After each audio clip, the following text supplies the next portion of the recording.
So the other installation I have here as an example that I worked on with scientists and bioinformaticians at New York University, Abu Dhabi, is translating, in this case, the human genome, essentially the code of life, into sound and also to visual representation or to light. Hi, so it's really great to have you here. Just to start, can you introduce yourself, how you pronounce your name, and what you do in one sentence? Sure. Well, thank you. It's really nice to be here and thanks for having me. My name is Sam Nestor. I am a musician. I'm a trumpet player, composer, and sound artist. And my work focuses on the relationship between humans and the natural world. Amazing. And can you tell me more about your work here at XPANSE and what you've done? Sure. Well, I was very fortunate that Zena had reached out to create two projects here or two installations for XPANSE. One of them is a project that I have done a handful of times in various places called Arcadia, which takes the changes in things like electrical conductivity or biorhythms of plants read through electrodes and is converting that into sound and into light. And so I worked with a local plant that's here, a native plant for this installation, and it's right over there in the break room making some twinkly sounds and changing the lights in the installation. Amazing. How exactly do you turn those biological processes into sound? That's a really great question. So there's this American electrical engineer by the name of Sam Cusimano, and he thankfully many years ago had a project where he was looking at doing something very similar or doing this, and then he issued this open source code that would essentially, to give you the simplified version, he's created something that's basically along the lines of turning a lie detector into for plants, and that lie detector reads these changes, things like conductivity, which happens when for humans, when emotional states change. They're natural, they change naturally all the time. But basically he's taken this and he's made parameters so that they could be then turned into MIDI, which is a musical language for electronic instruments. And then from there, I do the thing where I design the certain musical parameters to play within, and then also design the instruments for them. And I created a way of converting those signals also into corresponding lighting cues. So we have a synesthetic installation. What you hear in sound, you see in light.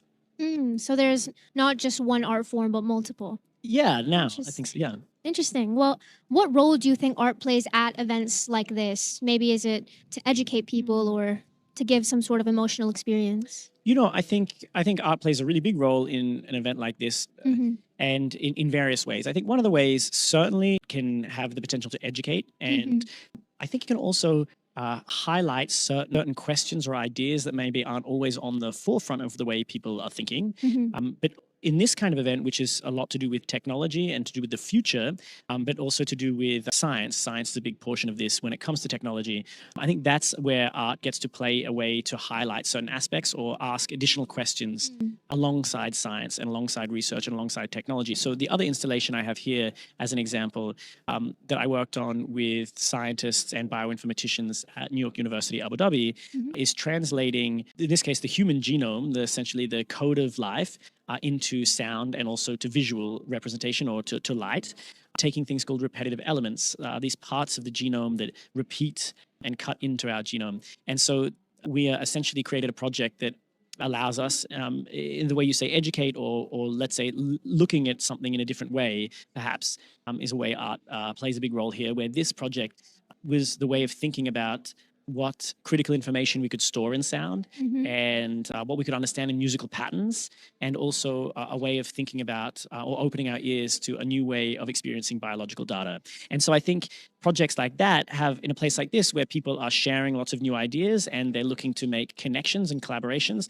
add another layer of a way we can do that. And I think it plays a role in unlocking something that might be just beneath the surface when people are coming up with new ideas and new collaborations. Yeah, that's so interesting. Like your art has definitely given a lot of other people insights, but I'm curious, what have your main insights been in working in this field? Yeah, I mean, one of the great things in terms of education, like you mentioned, I feel like, I come from a background that is focused solely on art, on music. I really am a performer. In fact, before coming here, I flew directly from conducting a show at Lincoln Center in New York, and I go back and I have a show at Carnegie Hall in New York.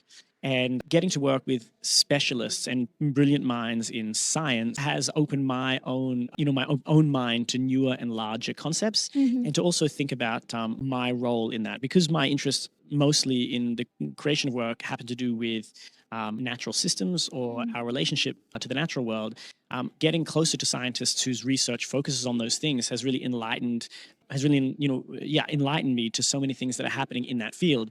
I've had the pleasure of working with both scientists and policymakers from the European Commission on some works, and right now I have a soundscape study with scientists, marine biologists here in Abu Dhabi that's recording the sounds of coral reefs in the Arabian Gulf. That's both for scientific research and also for an artistic project that's looking at a commentary on our contribution to the climate crisis and what that's doing to these reefs. Amazing. Well, I can't wait to see it. Thank you so much for your time. Thank you. Thank you. Cheers.